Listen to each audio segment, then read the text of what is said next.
Welcome, golf addicts. How you doing? What's up? Happy Monday. It's November. It's going to be Thanksgiving soon. You're going to be, Black Fridaying it up and eating yourself till you're fat, happy and stuff. I'm already doing that. I've been pounding some Halloween candy. Hope you have been too. Happy Cadence Bank Houston Open thing. I think that's what we're doing today. DB here. First look show, first clicks, outright bets, and I got to apologize right off the bat. I had hit the last two times I had done this show before last week. I gave you the winner, Tom Kim, Keegan Bradley. Okay, no big deal. Last week I did not give you the winner, Russell Henley.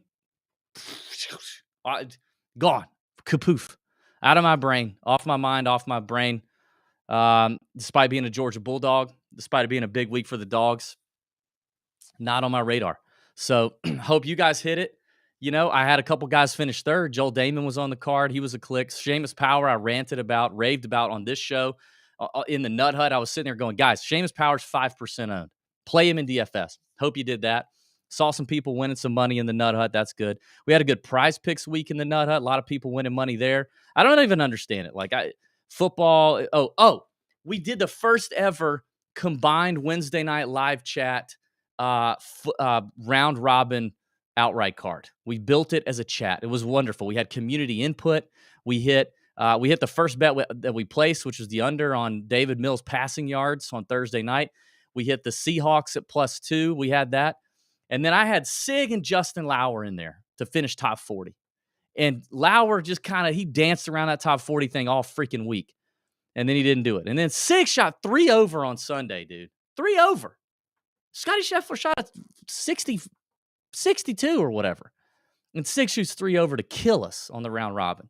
Anyway, get involved in the Nut Hut. I don't know why you wouldn't. It pays for itself, I swear to you, easily. Easily, it pays for itself. We had I gave you a couple player inside information, one to fade, one to play. Both worked out. Hope you paid attention to that in the Nut Hut. I don't know. Let's just do that, okay? Get in the Nut Hut. Let's talk. All right, we got Memorial Park Golf Course. Now, we talked to a number of tour pros. They hate this damn course. A lot of guys hate this course. You're going to hear some people talking about it. Most of these guys hate this course. They're going to say they don't, but they do. Tom Doak redesigned it with Brooks Koepka's help. I can see Brooks being like, yeah, that sounds good. Yeah.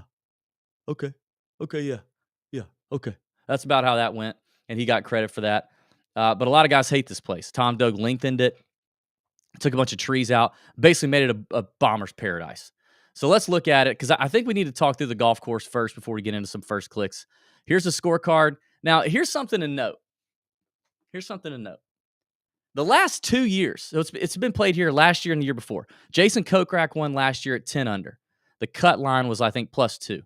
Carlos Ortiz won the first year at 13 under. Cut line, I think, was +3. Shout out Live Boys, Now, here's something to note, though. Every year that we've had this place, the PGA Tour's official scorecard says 7,400 yards. And you're going to see that. You're going to hear about it. You're going to hear about it this week. 7,400 yard par 70. Holy crap. But both years, when the whole tournament's said and done, it hasn't played longer than 7,100 yards. So when you see these scorecards and you see these things get put out, it doesn't necessarily mean this is tipped out, daddy. This is you tipping. You're junior promming in here. Just a tip. And that's what this is. It's not likely to play 7,400 yards. And it hasn't the last 2 years. They could change that. But it hasn't been as beefy as they'd like you to believe. Story of my life. It's probably story of your life. It ain't as beefy as we want you to believe. But it's probably going to play in that 7,100 yard range, in all honesty. Either way, you're going to have, you got 5 par 3s on this course and 3 par 5s. All the par 5s are pretty girthy. They're pretty girthy par 5s. And you got allegedly 5 par 4s from 490 to 500 plus. Allegedly, if they do that. Either way, it's still, this is going to demand more so than maybe the last couple weeks we've seen on the fall swing at El Camaleon, RIP, and Bermuda. This is we're gonna see more mid irons and long irons on this golf course approaching these greens. That is for sure. No matter if it plays 7,100 or 7,400. You're going to see an uptick in approaches between that 150 to 175 range, the 200 to 225 range as well. But statistically, over the 2 years, we got kind of a small sample size. All right, so that's the scorecard. Kind of a small sample size to look at, but so far the average driving distance is pretty. It's pretty average. It's like 290, maybe slightly above average. Looking at courses since 2015 with ShotLink data. But the fairways are a little tougher to hit than average, averaging around 62.5%. That's a little, like I said, a little tougher than PGA Tour average. 31-yard wide fairways, and the people are gonna talk about the rough, but so far statistically over the last 2 years, the rough not that penal. Like pretty much PGA Tour average in terms of penalty when you miss the fairways here. Statistically over the last 2 years, okay? Greens in regulation around 63.5% is the clip rate over the last 2 years. That is the 13th lowest green and reg number on the PGA Tour since 2015, not including majors. So if just courses on the regular rotation that we saw like last year, this would fall 13th in the rotation. So a little tougher to hit in terms of greens and reg. Like I said, goes back to hitting the mid irons, long irons, which is not what we've seen these last couple weeks for sure. So just know that, okay?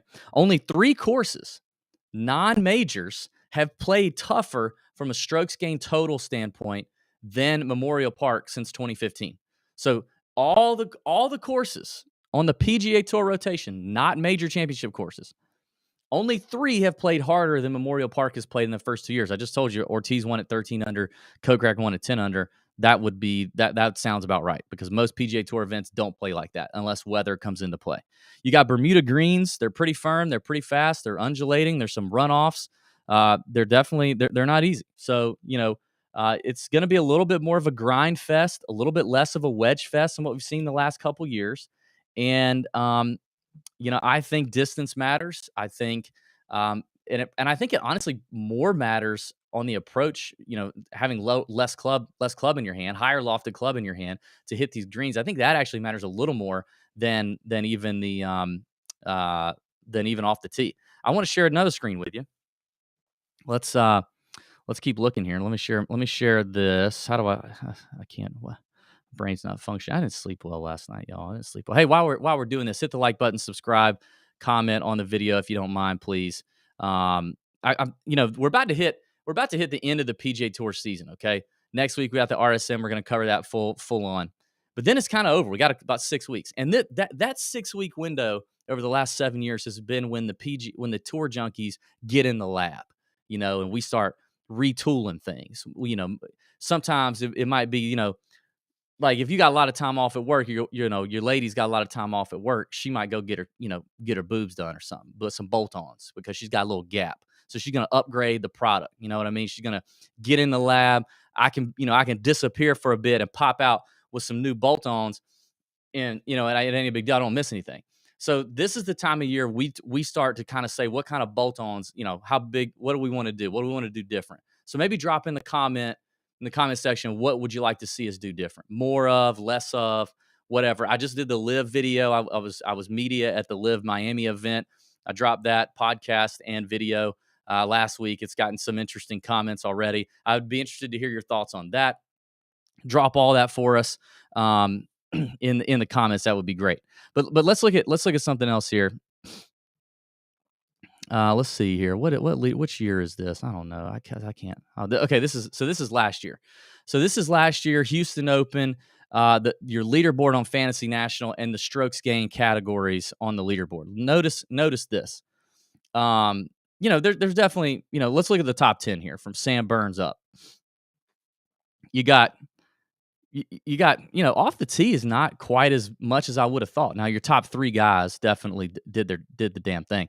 But look at on approach play, a lot higher approach numbers, which is what we see on the PGA Tour from time. We definitely see that from time to time. I mean, Kokrak hit it so good he could lose 4 strokes on approach, probably small sample size or around the greens, and it didn't even matter. Kevin Tway just putted his nuts off at 8.7 stroke gain putting. That's ridiculous. But putting, definitely, there were some spike putting weeks here for a lot of these guys. I'm showing this to tell you, I don't know that off the tee. Like I said, I think that distance factor is going to come into play here. Like Kokrak hits it long, Tway hits it long, Scheffler hits it long. These two don't. Trainer can move it further than you think. Streb, not really. Hindley, not really. Tringali's not short. Burns moves it.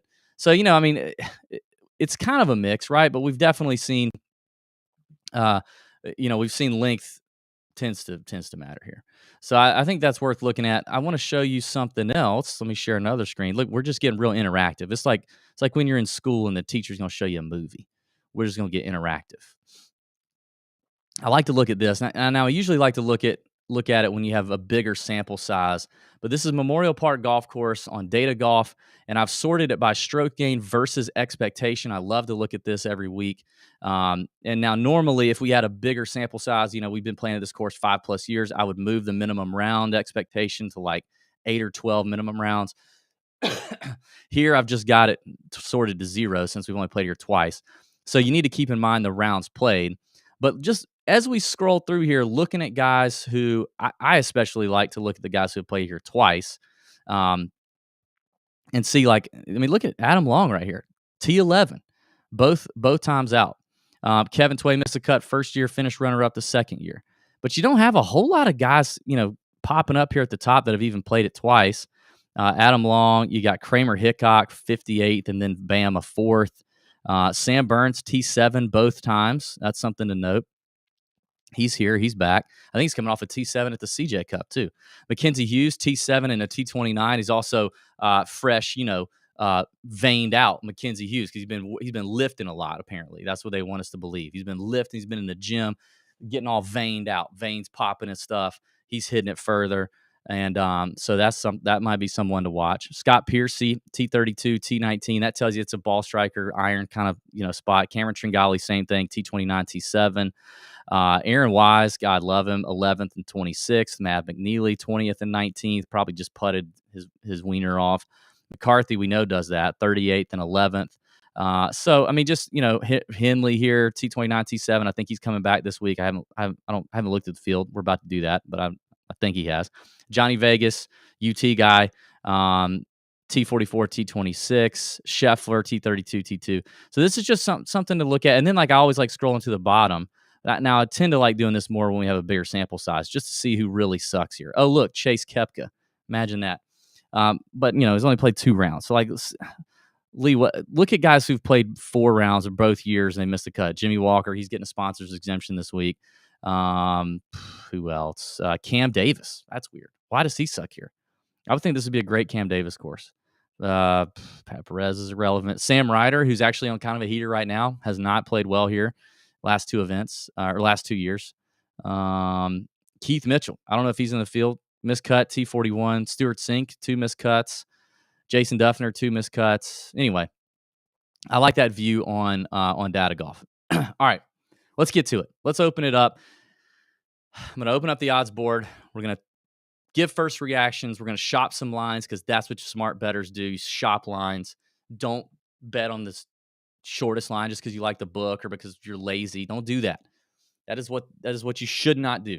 Shop the line and help me shop, okay? Because I've only got 3 pulled up today: DraftKings, FanDuel, and BetMGM. So if you guys have other books open with me, if you're following along, help me out, okay? Help me out. Oh, goodness. All right, here we go. Top of the board, Scotty Scheffler. That makes sense. If he wins this week, he's world number 1. He's plus 550 on DK and FanDuel, plus 600 on BetMGM. I mean, I'm never betting a single-digit favorite. It's just never happening never happening. It won't happen. I will never do it. I've never done it in 7 years. I won't do it now. But Scotty's probably a fantastic play. He's probably going to win, and the favorites are going to continue to dominate the world of golf, which pisses me off. So at the top, let me just go through some names real quick and tier this bad boy out. Sam Burns, Tony Finau, Aaron Wise, and then it goes to Montgomery, McNeely, Hideki. Wow. Hindley. So I would if I were tiering this, it'd be like Scheffler, Burns, Finau, Wise, Hideki. That's like tier 1. So the fact that Hideki's 22-1, and I know Hideki's not played super good maybe lately. Is that kind of what we've seen? I mean, he probably disappointed some in Japan at the Zozo. with his 40th place finish and a 34th at the CJ Cup. So, I mean, I don't know, but like Hideki's just one of those guys. At any moment, he could go ham on your ass. So I don't. I kind of like that. I mean, I kind of like the value on Hideki. 22-1 on DraftKings. Where is he on FanDuel? Yeah, see on FanDuel they've got him right underneath Wise. He's at 19-1. MGM he's at 22-1. So yeah, I mean I think that's a good value. Honestly, I do. Burns. I mean, if I were going to take a really short number, maybe Burns. But I mean, when's the last time we've seen Burns? Let me look at something here. Yeah, I need to get my fantasy national life in order here. Hold on. I'm feeling better this week, by the way. If you're watching last week and I was hacking and shit, I'm definitely feeling better. So that's good. Saw Burns at the CJ Cup T7. I like it. I like Burns a little bit. If I were going to go up there, but I'm not. 12-1 on FanDuel. 12-1. No, we're not doing that. Taylor Montgomery. This could be the first one. Like this could be it. 20-1 on 29-1 on FanDuel. That makes me happier. 28-1 on BetMGM. DraftKings has him at 20. Right? Is that right? Yeah. I mean, Taylor Montgomery is the real deal. The start to his year, holy shot. A third, a ninth, a 15th, a 13th, and a 10th. Like he's actually trending down with a 15th, 13th, and 10th from the first two starts. That's kind of a dumb statement, but you get it. Like he is killing it. Now, he's doing a lot of it on the greens. Wow. But he's like a long hitter. Man, holy crap. Long hitter, but he's hitting his. Why are his irons so bad? I don't know, man. Like T-Mon is enticing. T-Mon is enticing. Oh, Nita's here. Good morning, Nita. Let's secure the bag. I'm trying, girl. You know I'm trying. I got this week and next week, and then I'm mailing it in to start figuring out what size bolt-ons I'm putting on in the off season. I think Taylor Montgomery might be a click at 29. It's probably going to get bet down because people like him. It won't go down much, but I like him. Russell Henley. We talked about Sheamus last week. Russell Henley, T29 and a T7 here. Hang on a second. I got something flip. You ever just get like some rogue like a rogue spit or something that just won't it don't want to cooperate? That's weird. This is the danger of going live. Anyway, Russell Henley. I don't know that Russell Henley's the kind of guy that I bet coming off a win like back to back. I think it was emotional for him, which is great. He's a bulldog, which is great, but 25-1, nah. Jason Day's been playing better, huh? Jason Day's been doing all right. This could be an interesting spot for him. Length, putting seems to be a thing. Let's take a look at Jason Day. I've kind of been off of him most of the season, honestly, but his irons are hot. Dude, I might like me a little J Day. T7, or wait a minute, no, did he play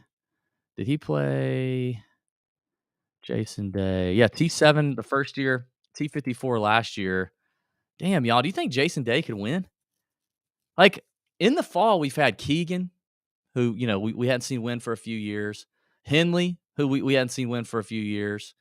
And then, I mean, Jason Day's, I don't hate it.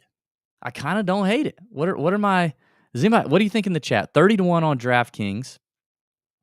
31-1 on FanDuel. Thank you, FanDuel, for that little extra inch. We all wish we had one. We all wish we had that. MGM 33-1. I kind of like it. I mean, I'm a little tempted by J Day at 33-1. Is Denny McCarthy going to win? Like, let's be honest. Does Denny McCarthy have that dog in him? If we did the X-ray photo with Denny, is there a dog in there? I talked about this last week, and I'll try not to use the same joke, but I talked about how some guys have the pit bull and some guys have the cockadoodle poo dog in there, and I just don't. I don't know that Denny's gonna win at a tournament like this in a field like that. I could see Denny winning. Denny's gonna win in a very crappy field. Like, that's just gonna happen. But I am not convinced Denny is gonna win outside of that. So I'm out. Andrew Putnam, not gonna do it. Oh, my boy Naismith's back? Where's Naismith been? What has he been doing? We haven't seen him since the Zozo. T9, T2, T9 to start his season. How we doing? Um, love that. Has he played here? I mean, he's not the longest guy in the world. Yeah, missed the cut first year, 46th in last year. Oh, no, that's wrong. Okay. What if I could get a better number, I'd be interested. 40 to 1. He's 40 to 1 everywhere. So he's probably not it's probably not great. Sahith. Do we think Sahith's going to do it? 40, 37, 40. I don't love these. I don't love the value here. Chris says Naismith's on fire. He is. I love it. I love it. I don't. What I'm anticipating though is that when I see the numbers here in this range, I'm gonna be a little disappointed. And like as you go to compare them against guys longer, you're just gonna they're not that different, you know. So let's keep going. Um, Joel Damon. Joel's playing great. He's racking up money in FedEx Cup points. I don't think this is a great course for him, despite his good play here in the past with a T5 last year. I think that might be a little fluky. I'm going to chalk that up to sample size if I'm honest, but so I'm out on that one. Brent, thank you, Brent. This is what you're here for. 50 to 1 on Bet Rivers is the gala. So if you're interested in that, thank you for that shopping. Appreciate that. So Damon, I think I'm out on. Norin, no. Hadwin, no. Pendrith. When's the last time we saw Pendrith? 44th at the Shriners. This feels like it could be a spot. But do we think Pendrith? No, Pendrith's putting and short game isn't as good to win on a tougher course right now. If that improves, I think we got a live look. That's the thing about Memorial Park. I do think that unlike some of the birdie fests we've seen in the fall, it's going to play a little tougher, right? We know that 10 under, 13 under winning score, and I think what that means is, short game could factor in a little bit, and just bogey avoidance overall is going to be a thing. So maybe put that in your models. I wouldn't overdo it because I showed you the strokes gained factors on the leaderboard, for example, last year, and there were guys that strokes gained around the green wasn't a big deal. By the way, is my sound weird? We have that's another thing we're going to be doing in the 6-week break is figuring out technology again because for some reason technical difficulties used to only affect Pat. Now they're affecting me. So I've got sound issues. My mic stuff has been going on. Pat's having mic issues. We've done everything we can do. If you know some sound, if you're real studied up on sound, on ears and sound and technology, and you're kind of you're Dr. Sound, you got a PhD in that, let me know. Reach out because we could use a little help. I don't know, like stuff's going on. I'm listening back to stuff I've been doing, and it's not sounding like this mic should sound. And Pat's mic's popping, and we've replaced everything and don't understand it. So anyway, we're not trying to just constantly stay a really shitty production. But I know we lose people when that happens, but that's not what we're trying to do. I think I'm out on Taylor Pendrith, but I might be in on Taylor Moore. Taylor Moore playing good. Looking for that first dub. He's been playing good. And kind of does a little bit of everything well. Struggles at times with the irons, but when he has a good iron week, he's trouble. I don't know though. Is that it still could be that kind of that same thing where like let's see, he missed a cut here last year. What are the odds on Taylor Moore? 60 to 1 on FanDuel. That's more interesting. Taylor Moore. 66 to 1 on MGM. All right. I mean, so far, not a whole lot of like automatic clicks. Like we got to click this now. So far, I'm not there. Grillo, gosh dang it, Grillo. Grillo, he might be playing too much golf at this point, so I think I'm gonna pass on Grillo in the outright market. Davis Riley, what didn't he play? Didn't he play okay this week? Yeah, T21. Kind of good to see him get back on it. I don't know if it's outright Davis Riley season, but good to see him. Hit at least hit it decent again. So no, probably not him. Mitchell, no.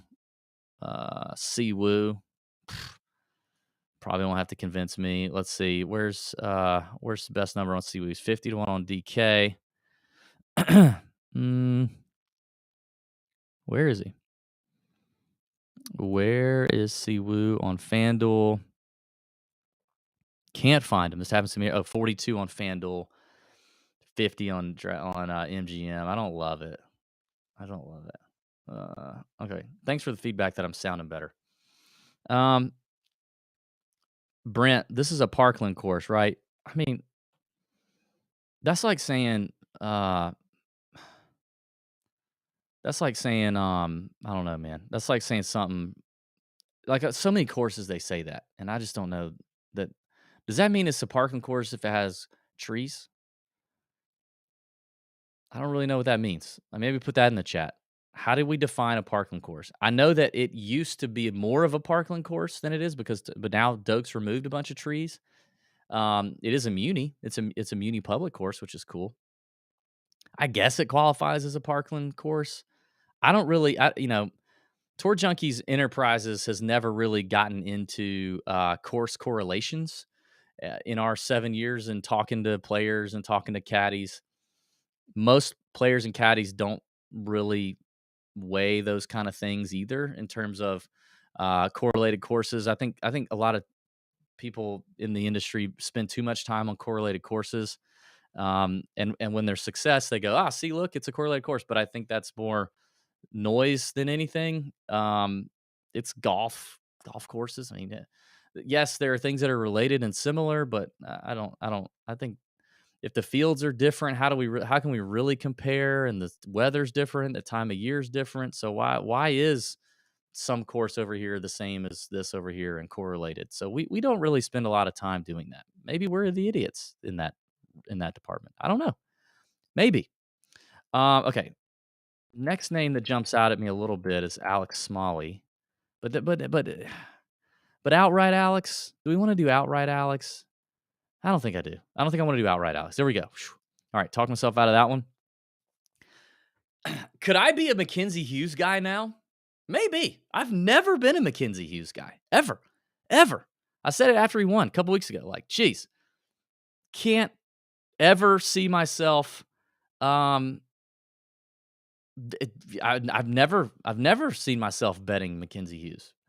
But if he's got a new weapon in the bag because he's got that, he's veined out and he's taking better care of himself, he's Scott Stallings himself, then I respect that. And that intrigues me a little bit. So, 65-1 Mackenzie Hughes, that is interesting for a guy who's coming off a dub.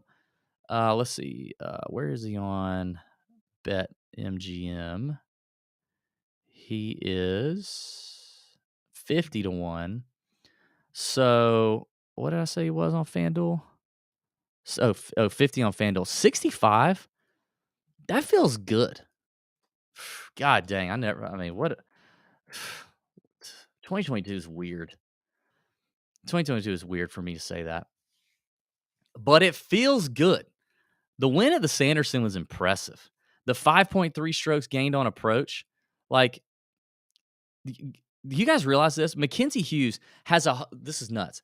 Mackenzie Hughes has 161 logged tournaments on Fantasy National. Okay, he's been on tour for a long time. Respect. The 5.3 strokes gained on approach for Mackenzie Hughes is his fourth best strokes gained approach performance of all 161 deals. And actually, 5.3 is not a lot. Like, go look at Cameron Tringali.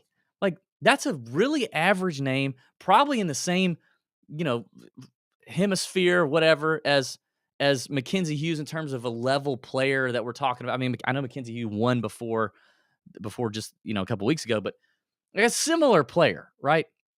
Cameron Tringale's iron numbers, probably his best iron numbers are like 5.3 would be down the list. Mackenzie Hughes' irons have sucked for a long time. That has been what's held him back.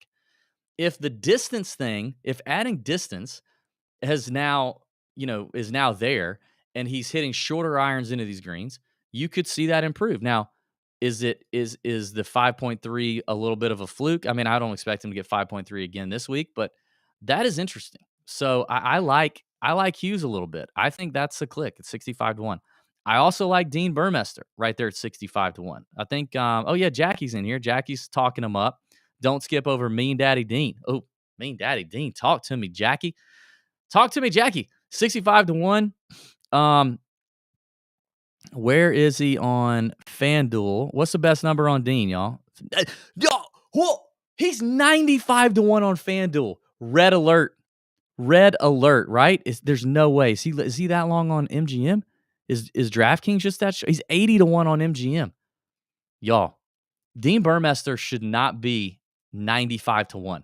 That is a click. That is 100% a click. I mean, he kind of I think he had a rough Sunday. I think he had a rough Sunday at Mayakoba, but he was doing better. But I mean, Mayakoba's gonna bridle our boy Dean. Dean freaking melts the golf ball. Okay. He hits it long. Okay. Very, very long. This place will be much better for him. I don't think he's played here before. I mean, this is obviously his first year full status on the PGA Tour. Brent, thank you. Good find. Bet Rivers has the numbers here. But Mackenzie Hughes, 80-1 on Bet Rivers. Remind me of these what was the other one you said? Who else was on? Oh, Thigala was on. All right. So Hughes on 80-1, Riv, Hughes. Y'all, Burmester is a click. Click it. Hit it. Do it right now. That's just a good bet. The guy's won on the world stage before. He's not, if you're not familiar with him, he's been a DP World Tour, staple for a long time. Let me look him up on. Let's just sit here for a second on Burmester here. Burmester. I don't know. You tell me. Let's see. Where is he? The old Dean, Mean Dean Burmester. Where's he at? Trying to find him on the World Golf Ranking website. Just so if you're unfamiliar with the guy, kind of, God dang it, internet. Come on, load. Okay, South African, right? Okay, 58th in the World Golf Ranking right now. Let's just look at his. I mean, He won the South African PGA Championship. He won the Tenerife Open. Those were both in 2021. Let's see his best finishes. Oh, well, I got to go back. Burmester. This guy's a stud. He is a stud, y'all. I'm telling you. Okay, here we go. Best performances. That's what I was looking for. In terms of world golf rating and ranking of the field, all that kind of stuff. This is probably too long to be spent on Burmester, but is what it is. So let's see. DP World Tour Championship in Dubai in 2018, finished fourth. T11 at last year's Open. I mean, the guy can play. Wentworth, he's played well. He's got a top 10 at Wentworth. And Genesis Scottish Open last year, finished T10. Another T12 at Wentworth in 2018. Burmester's a guy. So let's do that. Okay. So did I click him on FanDuel? Yeah. Okay. Got it. Let's keep working down the board. Rogers, nope. Munoz. Munoz, I think, didn't he play North Texas? Was he at North Texas or was he at UT? Where did he play his college golf? Somebody help me. Missed the cut here last year. Didn't play the year before. Let's look at Munoz. Why am I a sucker for Munoz? No, I'm going to skip Munoz. Okay. Adam Schenk, nope. Sig, nope. English, nope. What did English do last week, by the way? I was kind of looking at T32. Okay.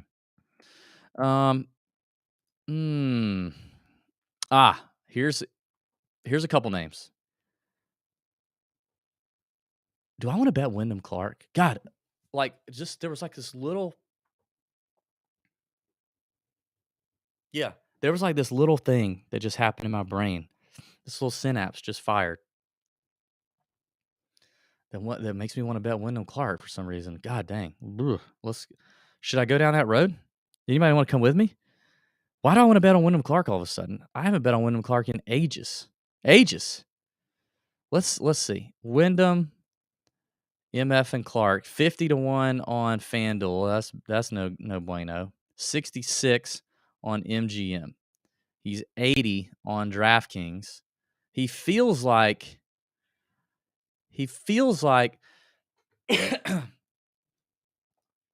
a possible play. 16th at the Zozo, 29th at the CJ Cup, kind of just to get at least the year going. The irons have been the issue. Has he played here? He's played here, finished 41st and missed cut. No, I'm not doing it. Jeez. Will Gordon, I'm interested in. Will Gordon's playing really well, and now he's going to get to unleash at Memorial. His best number appears to be on DraftKings at 80. Will Gordon's one of the longest hitters on the PGA Tour this year. If you don't know about old Taco or whatever we call him, what do we call him? Taco Supreme. I think that's his nickname in the Nut Hut. T3rd at Mayakoba, T35 at Butterfield, Bermuda, which are two courses that are going to hold him back off the tee. He'll be able to let it rip here. I really like where he's at. This is his second year on tour, lost his card, went back to the Corn Ferry Tour. Here he comes. Will Gordon at 80 feels like a decent enough value. Brent, tell me if there's something better on Bet Rivers for Will Gordon, but I like it. I do like that one for Will. It's not my favorite bet of the day, but I like it. Straka at 80-1 is a little interesting. Just because he could just I don't know, just comes out of nowhere seemingly. T5 here the first time out, missed the cut last year. To see if he's a better number somewhere, that would be obviously better. I don't see where's Sep 60-1 on FanDuel. So no. And 100-1 on MGM. Maybe. I don't know. I don't love it. With scoring being a little tougher here, you tend to see the better players kind of rise to the top here. So it's tougher to play a lot of these triple digit numbers. Okay, so 80-1 for Rivers on 81 on Bet Rivers for Will Gordon as well. 100-1 on Straka on Bet Rivers. Okay. So you tend to start seeing just the cream rise to the top. So it's going to be tough here. I mean, if you like Adam Long, I don't think he's going to close one out here. I just don't. Luke List, if he could putt. This kind of feels like a Ryan Palmer week. I don't think he's going to win, but maybe in DFS, it just feels like a Ryan Palmer week. Davis Thompson. Thompson could be interesting. Hits it plenty long. I like Thompson a little bit. 9th at the Fortinet, 12th at the Shriners. Comfy on Bermuda. We had him on the podcast. Good kid. I kind of like DT a little bit, just for a bomb, just for a long shot bomb. Where is he on FanDuel? He is. Where is he? I hate how I can't freaking find him. Where is he? Let me do Control F, I think. Right? Isn't that it? And oh dang, he's way up there at 50 on FanDuel. Whoa. Okay, 100-1 on MGM. So FanDuel must be smoking Doja on Davis. I don't know what's going on with that. But I do like Davis Thompson. Yeah, Brent's with me, betting on a bunch of Bulldogs. Why not? Hell of a game Saturday. God, I was so happy. 125. Thompson 125-1 on Rivers. Okay. 125-1 Riv DT. I like that. All right, let's wrap up some long shots. If you got anybody else you want me to look at, I will put those in the chat now, and we'll take a gander. Cam Champ, what did he do last week? Wasn't he in the field? He probably missed the cut, but yeah, he did. I mean, maybe in DFS, this is probably a better spot for old Cameron. Hasn't played here before. Champ is like Mr. Volatility. That is for damn sure. Brendan Steele. No, probably not though. but he makes me stop. Let's see. I haven't played here. Form's okay. um, Bo Hostler, terrible record here. We saw that earlier. Gary Woodland, no. Trey Mullinax, huh? Mullinax, we were all liking Mully in the beginning of the season a little bit, right? Didn't play well at the CJ Cup. I think he finished DFL. I think we had him all over the place on the CJ Cup. Wasn't good. Missed the cut at the Sanderson. Um, uh, but oh no, he ended the year well last year. He won the Barbasol. That's right. And then he played well. Probably not. Played here last year, missed the cut, so probably no on Mully. Dylan Fratelli, he can kind of open it up. He hits it a long way. Fratelli, he's and I know he's a Texas UT guy, which I know is not closest to Houston, but he's had a decent start to the fall.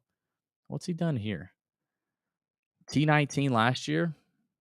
Fratelli, 130 to 1.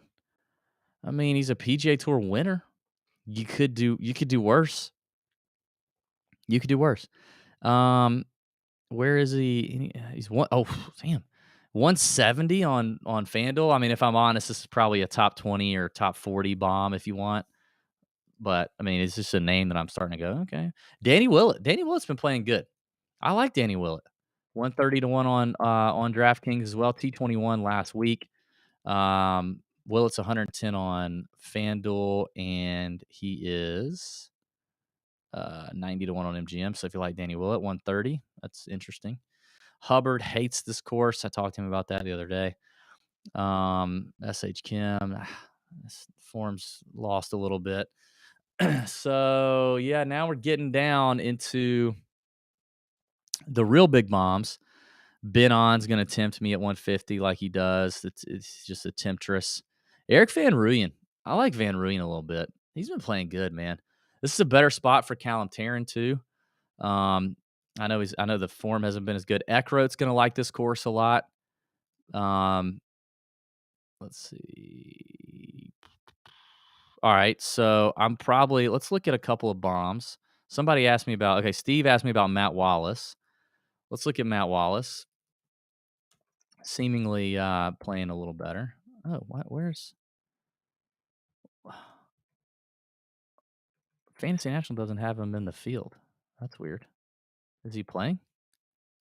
Is he actually playing? I don't see Matt Wallace. Where is he? I don't know. I can't find him. So I can't help you there. 170 to 1. Yeah, so love the engagement here, Brent. Bombers, Taryn, Champ, Higo. I mean, Champ, no. Taryn, what's he been sucking at? I mean, he's I've been talking about him because he's not Bermuda and Mayakoba are not courses that are really built for Count Taryn's game. But I mean, at least he's had a 13th at the Sanderson, sandwich between the Fortinet and the Shriners and the Butterfield and the Worldwide Technology miscuts. It's probably not an outright click though. If you're bullish on Taryn having a better week than he's been having, then I would say bet him as a top 20. Chris is asking about Justin Lauer. We're now leaving Justin Lauer territory in terms of a win. If you ask me, I guess the putter's been pretty solid for him, and that could definitely do something. So I mean, that's not a bad take, Chris. What's his number? What's his? Where's Justin Lauer? I must have skipped over him. What's Lauer's number? Somebody give me Lauer's number. Chris at 80 to 1, is that right? 80? Is that the best number for him? I mean, it's probably not a first click, but it might be one that he's at 80 to 1 on MGM. Okay. It's probably not a first click, but it's one that we'll kind of wait and see. It could be a pop the cork, let it breathe kind of situation that he finds himself on my betting card. He was on my betting card, I think, this last week. I do like where his game is at, where he's headed. But I don't think it's a first click for me.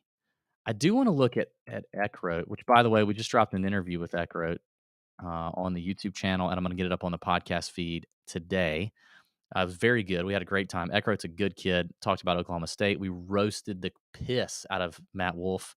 I mean, just roasted him. Just put a torch to him, and had a good time with that. Eckroat's probably not winning, but I am bullish on Eckroat and DFS and top 20. But the form is not quite there, and I'd love to see him kind of get in the fire a little bit before we see a win come out of him. Oh, the other one I wanted to look at was Eric Van Rooyen.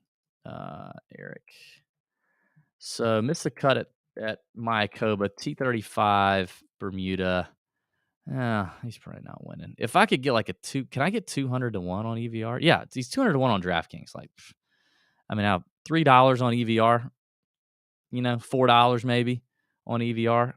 I don't mind. PGA Tour winner.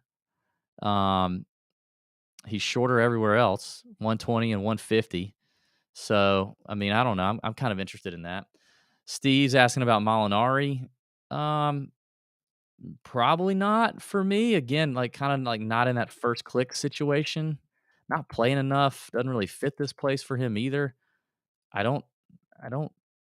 He played here 15th. He finished 15th here the first year. Probably not. It's probably not a first click situation for me, Steve. Okay, let's kind of go back and recap.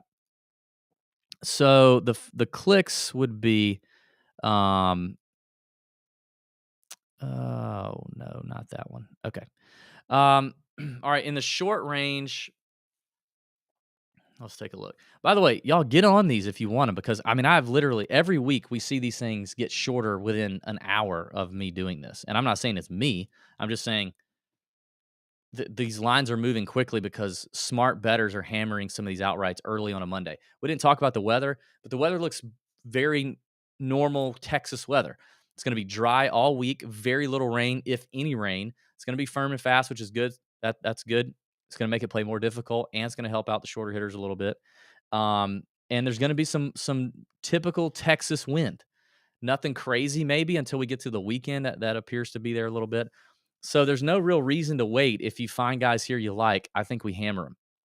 So at the very top of the board, I mean, Hideki at 22 to 1 just feels like a value to me relative to the other names that are shorter than him and around him. Even though the form hasn't looked amazing, Hideki's just that kind of player that he could win coming off of anything. So I do like Hideki at 22. I think on DraftKings is the best number. And he finished runner up here in 2021. So I mean, obviously he's comfy. He knows what's up. Let's look at what he was doing. Let's go back and look at Hideki. Let's see what he was doing before he got here in on the first year. Let's see. So that would be. So as he was coming into this event, the year he finished runner-up, he had finished 28th at the Zozo, 21st at the CJ Cup, missed the cut at the Shriners. That was his first 3 events of the new season. So, I mean, better than what he's done this year, but not crazy. Okay. And he finished runner-up. So Hideki at 22.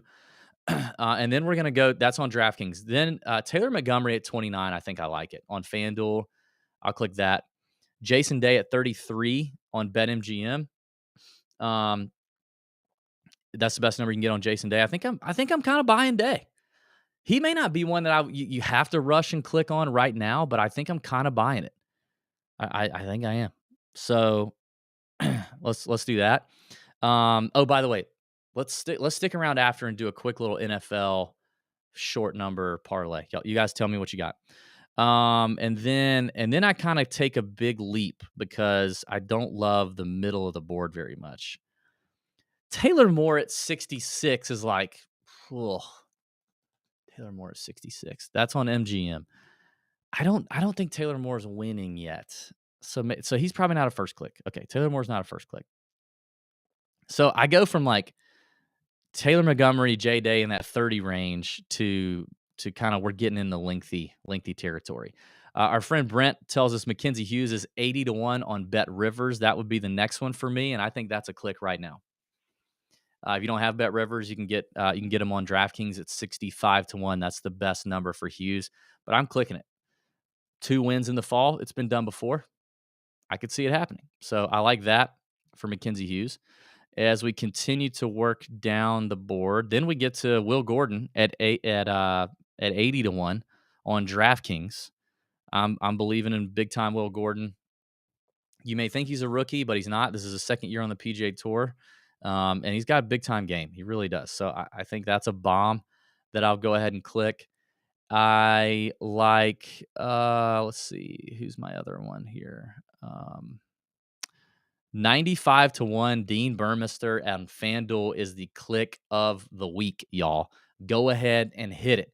It's an outright, okay? Odds are he ain't winning, but I'm telling you, that number needs to be hammered. Hammer it, okay?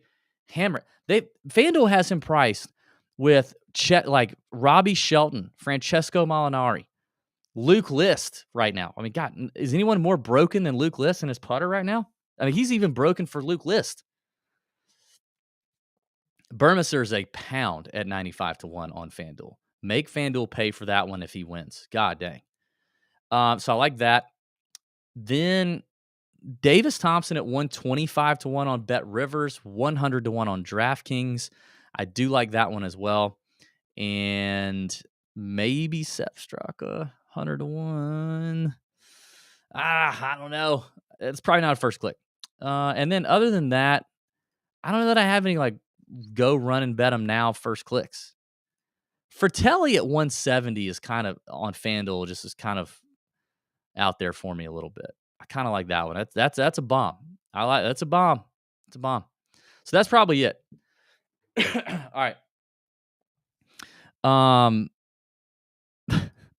Jackie Scheffler and his 5 to 1 can eat shit, respectfully. Yes, that is true. I mean, it's not Scheffler's fault he's 5 to 1. I guess it is his fault he's 5 to 1, but it's not. Veerman, Johannes Veerman's in here, huh? That's right. I didn't even go down and see it. So he's dude, this kid hits it so far. Didn't he play at Texas? Was he at Texas? Did he play at UT? Honestly, though, it's if let's be reasonable here. Okay, this is not an outright bet. He's not an outright bet. He's a bomb top 20. When those come out, hit him up. Veerman is one to watch. Bomb top 20. Okay, Brent, you're really pushing the Straka thing. I know. I'm on the fence. He's a bulldog. I do like the PGA National comparison. If you're gonna, I mean, not from like a correlated course thing. I've already hit on that, but just from a tougher course, favors the length, tough, mid long iron, Bermuda track, wind. I could see it.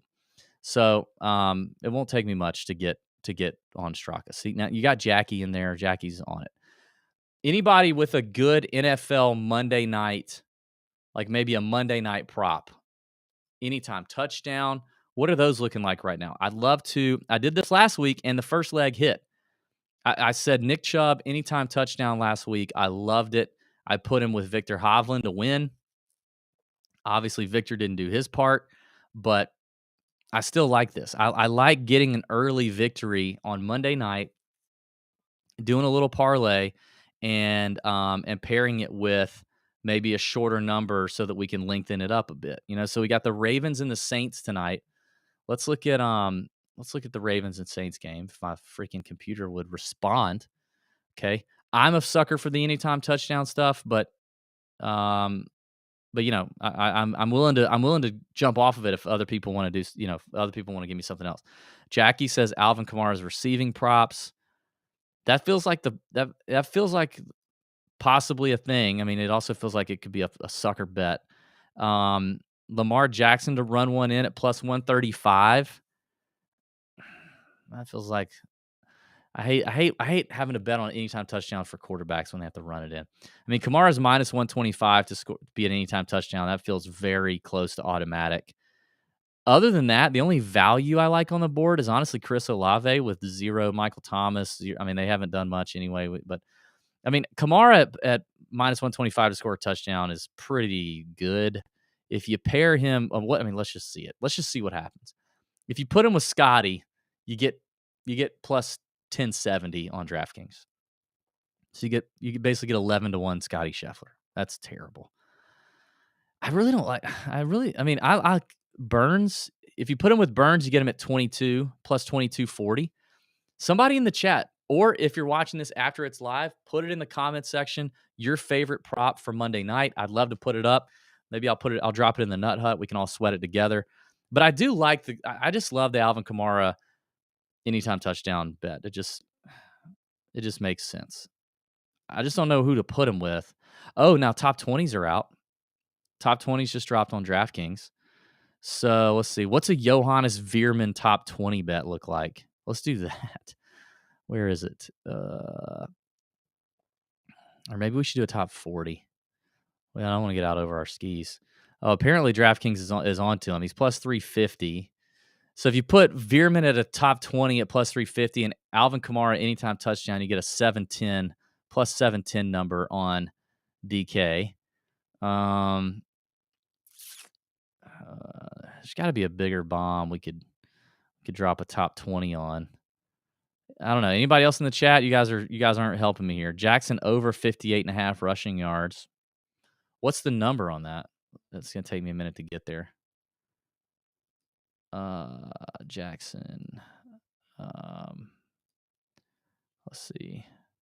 Lamar Jackson. Oh, see, DraftKings has him at 60.5, and that's minus 130. Like, I prefer to get the Kamara anytime touchdown deal. All right.